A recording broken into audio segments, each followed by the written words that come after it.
सैनिकों का भारत के अंदर 1857 में सैनिकों का प्रथम सैन्य विद्रोह कब हुआ? तो याद रखना मेरे बच्चों, 1806 में तमिलनाडु के वेल्लोर नामक जगह पर, यह 1806 में तमिलनाडु के वेल्लोर नामक जगह पर यह प्रथम सैन्य विद्रोह हुआ।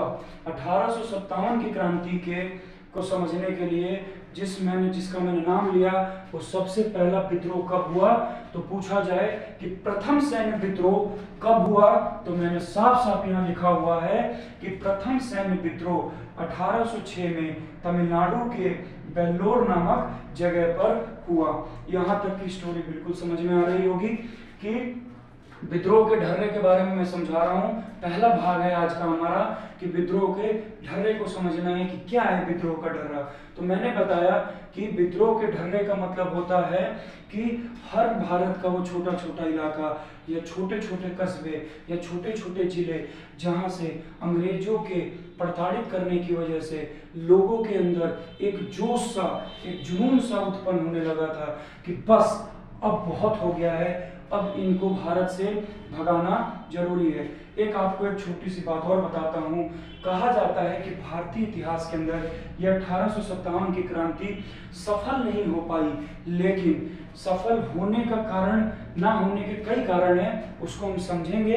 लेकिन ये हुआ कि इसी क्रांति की वजह से भारतीय लोगों के अंदर एक जुनून सा बन गया या आग सा अंदर से उत्पन्न हुआ कि अंग्रेजों को भारत के अंदर से भगाना है। और वो आग धीरे धीरे ऐसा फैला कि 1947 15 अगस्त 1947 को आखिरकार हमने आज़ादी अंग्रेजों से पाई। ये पूरी कहानी हम समझेंगे। दूसरा पॉइंट मैंने बताया है इसमें कि 1857 की क्रांति का चिन्ह क्या था। मतलब एक बात समझो, जैसे अगर आज हम कहें कि अपने भारत का राष्ट्रीय झंडा तिरंगा है, हमारा राष्ट्रीय चिन्ह क्या है, तो कहोगे अशोक चक्र जो है तिरंगे के जो बीच में है। तो वैसे ही जब क्रांति शुरू हुई, प्रथम सैन्य विद्रोह जो शुरू हुआ 1806 में तमिलनाडु के वेल्लोर नामक जगह में, तो इसके अंतर्गत दूसरा पॉइंट मैंने लिखा है कि इस क्रांति का चिन्ह क्या था। तो इसके दो चिन्ह थे, याद रखना। पहला चिन्ह था कमल और दूसरा चिन्ह था रोटी। 1857 की क्रांति का चिन्ह क्या था, तो याद रखना बच्चों, कमल और रोटी। विद्रोह के ढर्रे के अंदर पहला पॉइंट मैंने क्या बताया कि प्रथम सैन्य विद्रोह 1806 में तमिलनाडु के वेल्लोर नामक जगह पर हुआ। दूसरा पॉइंट मैंने यहाँ लिखा हुआ है कि 1857 की क्रांति का चिन्ह क्या है, कमल और रोटी।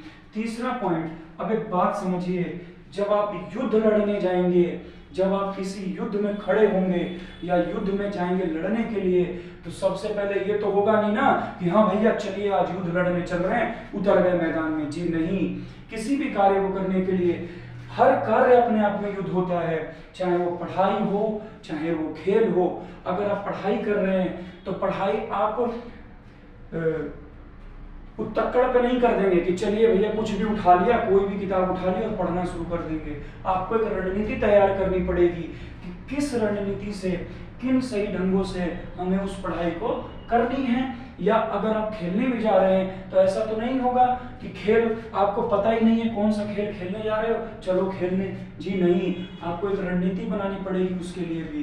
तो जब 1857 के पहला सैन्य विद्रोह 1806 में, फिर बोल रहा हूं मैं, विद्रोह के ढर्रे के अंदर प्रथम सैन्य विद्रोह 1806 में तमिलनाडु के वेल्लोर नामक जगह पर हुआ, जिसका प्रतीक चिन्ह क्या था, कमल और रोटी। तो इस विद्रोह के अंदर रणनीति बनाई गई पहले से ही कि विद्रोह कैसे शुरू होगा। तो कहानी समझना, कहानी है 31 मई 1857 में लंदन में ये रणनीति बनाई गई थी, पहले ही बनाई जा चुकी थी अंग्रेजों के खिलाफ। किनके द्वारा? दो लोगों के द्वारा। पहले का नाम था रणोजी बापू और दूसरे का नाम था अजीमुल्ला खान। मतलब इस 1857 का विद्रोह जो भारत में छिड़ रहा था या विद्रोह होने वाला था, यह शुरू हो गया था, इस विद्रोह की रणनीति पहले ही 31 मई 1857 को लंदन में बनाई जा चुकी थी। किनके द्वारा? इन दो हमारे देश के क्रांतिकारियों के द्वारा। पहले का नाम क्या था? रणजी बापू और दूसरे का नाम क्या था, अजीमुल्ला खान की रणनीति। और लास्ट पॉइंट इसमें मैंने डी लिखा हुआ है कि 1857 का विद्रोह शुरू कब हुआ।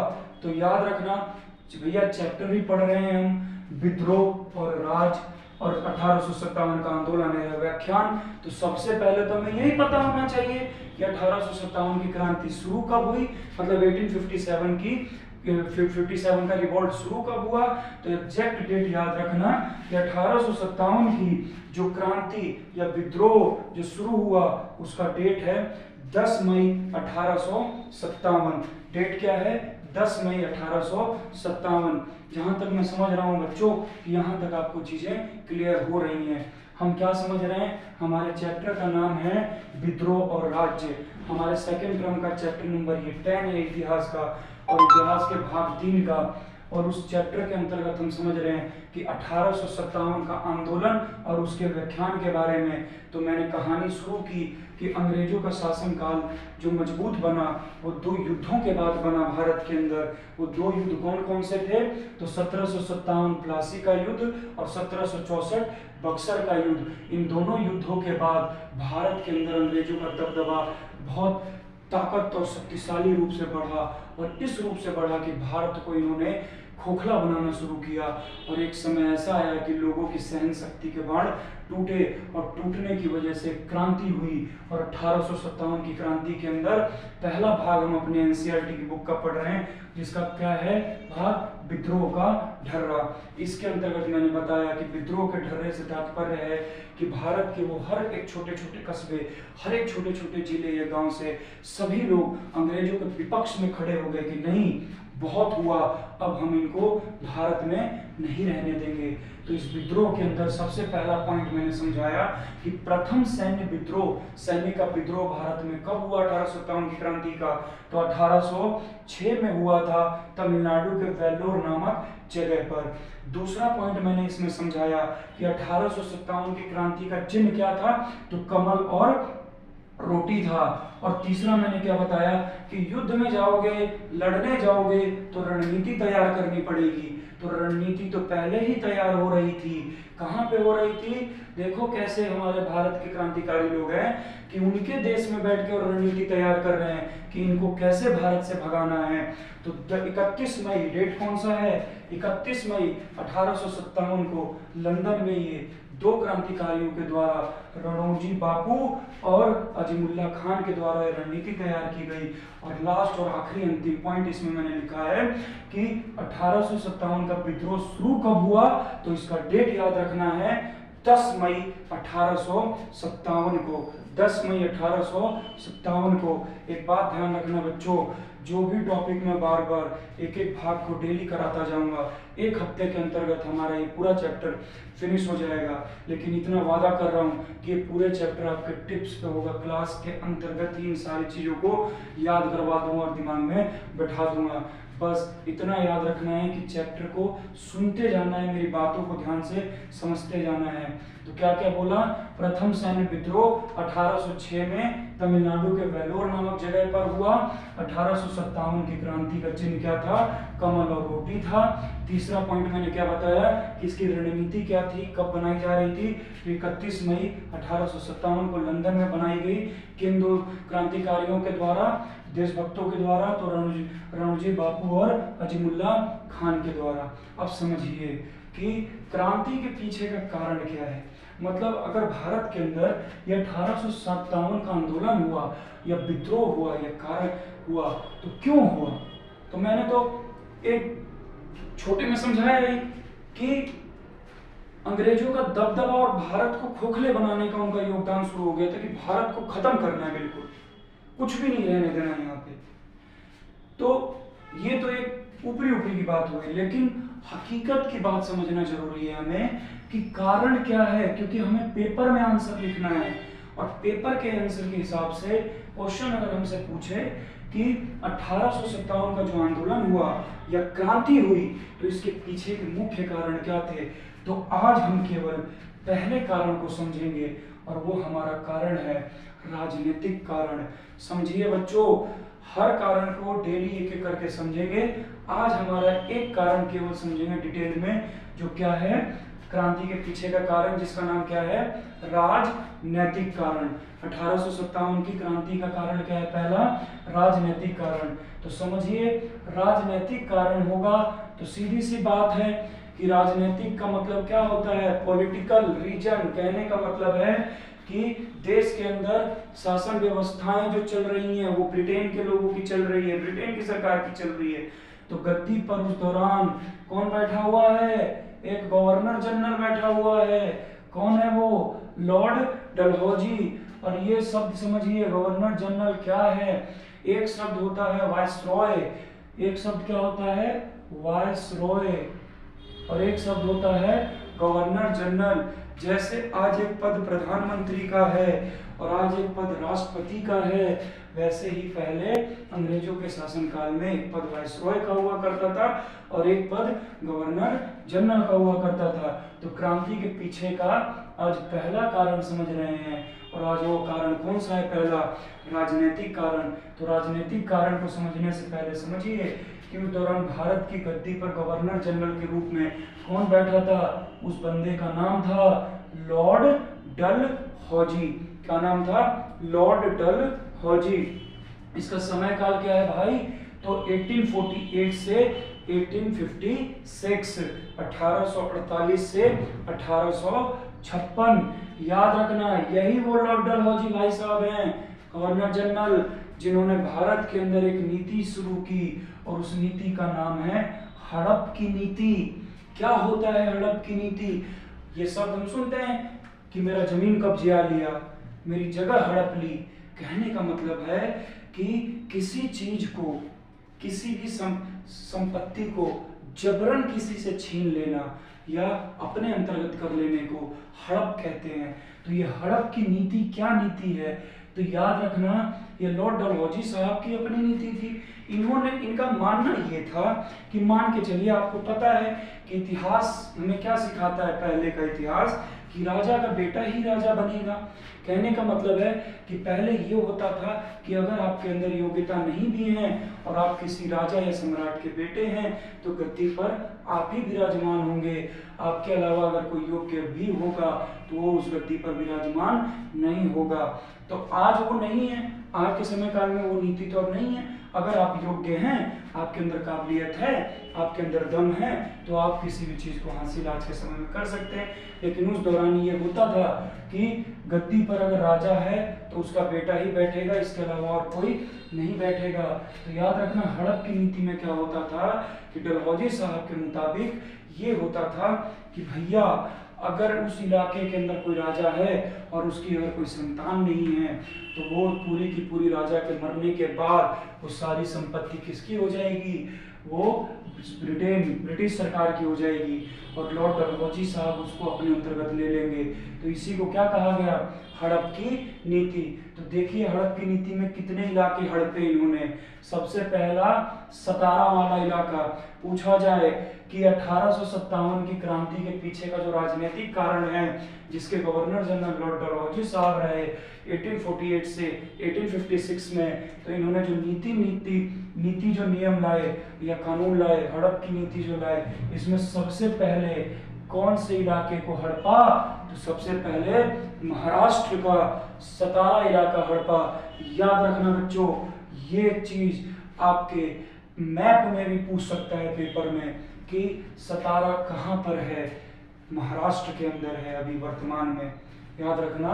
तो हड़प की नीति के अंदर जो सबसे पहला राजनीतिक कारण के अंदर हम पढ़ रहे हैं हड़प की नीति, जो कि लॉर्ड डलहौजी के द्वारा लाया गया। तो भारत का सबसे पहला कौन सा इलाका हड़प की नीति के अंतर्गत आया, कौन सा आया, सतारा। नहीं भूलना एकदम, कौन सा पहला इलाका था, सतारा। और पूछा जाए आखिरी कौन सा था, तो ये भी याद रखना है, अवध। आखिरी कौन सा था, अवध। पहला इलाका कौन सा था, सतारा। दूसरा इलाका कौन सा था, अवध। सतारा भी वर्तमान में कहाँ है, महाराष्ट्र में। ठीक, उसके बाद समझिए यहाँ दूसरा इलाका कौन सा था, संबलपुर। संबलपुर अभी वर्तमान में कहाँ है, उड़ीसा में। ये जो मैंने नाम नीचे लिखे हुए हैं, इनको एक बार आप अपनी कॉपी में, अगर बच्चा वीडियो देखे तो इसको क्या करेगा, नोट डाउन साथ के साथ कर लेगा। क्यों, क्योंकि ये मैप में पूछ सकता है पेपर में कि सतारा कहाँ है, महाराष्ट्र में है। संबलपुर कहाँ है, तो उड़ीसा में है। जयपुर कहाँ है, सबको पता है, पिंक सिटी, गुलाबी शहर जयपुर, राजस्थान में है। फिर कौन सा है, बघाट। बघाट कहाँ है, आज के हमारे हिमाचल प्रदेश वाले इलाके में। सबको पता है हिमाचल प्रदेश क्या है, पता है ना, भारत का सबसे उत्तरतम बिंदु वाला राज्य है हिमाचल प्रदेश। याद रखना, जम्मू कश्मीर मत बोल देना, ज्योग्राफी में पढ़ा होगा, क्योंकि जम्मू कश्मीर अब केंद्र शासित प्रदेश हो गया है। तो उत्तरतम बिंदु पे हमारा हिमाचल प्रदेश वाले राज्य के अंदर एक जगह था बघाट, ये भी हड़प नीति के अंतर्गत आया। एक कौन सा है, उदयपुर, राजस्थान वाला इलाका। फिर है झांसी और रानी लक्ष्मीबाई का इलाका। फिर कौन सा है, नागपुर। और लास्ट कौन सा है, अवध। तो पूछा जाए कि हड़प नीति के अंतर्गत कितने क्षेत्र थे, तो 1 सतारा, नंबर 2 संबलपुर, नंबर 3 जयपुर, चौथा कौन सा था, बघाट, पांचवा कौन सा था, उदयपुर, फिर क्या था, झांसी, फिर था नागपुर, फिर था अवध। सबसे पहला कौन सा इलाका था, तो सतारा। कहाँ है ये, महाराष्ट्र में। दूसरा कौन था, आखिरी कौन था, अवध। फिर तुमसे पूछा जाए, याद रखना यही लॉर्ड डलहौजी है जिसने 1848 में ही, 1848 में ही पंजाब पर आक्रमण किया।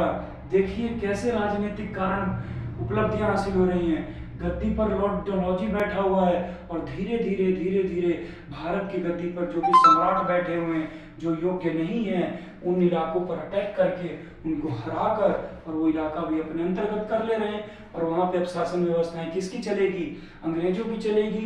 नियम कानून किसका चलेगा, अंग्रेजों का चलेगा। सारी चीजें जो गतिविधियां होंगी वो अंग्रेजों की चलेगी। तो राजनीतिक रूप से कैसे हो रहे हैं वो लोग, मजबूत हो रहे थे। तो यही अब एक बात समझिए, देश आपका, आपके राजा को हराया, आपके क्षेत्र आपसे छीन लिए, कानून अपना बनाएंगे अंग्रेज लोग, नियम कानून अपना बनाएंगे, सब चीज उनका अपना होगा, आपका देश, आपका कुछ नहीं। तो क्या होगा, क्रांति तो होगी ना, विद्रोह तो होगा ना। कहने का मतलब घर मेरा, शासन व्यवस्था कोई और चला रहा है, तो कैसे भैया, हम तो विद्रोह करेंगे, लड़ेंगे। तो राजनीतिक कारण बना कि नहीं बना, देखिए लिखा मैंने कि 1848 में पंजाब पर आक्रमण करता है और उस दौरान पंजाब के एक राजा होते हैं जिनका नाम क्या होता है, दिलीप सिंह। दिलीप सिंह को क्या करता है, लॉर्ड डलहौजी हराता है। और हराने के बाद एक हीरा था, इस हीरे का नाम तो सब जानते हैं, कोहिनूर हीरा।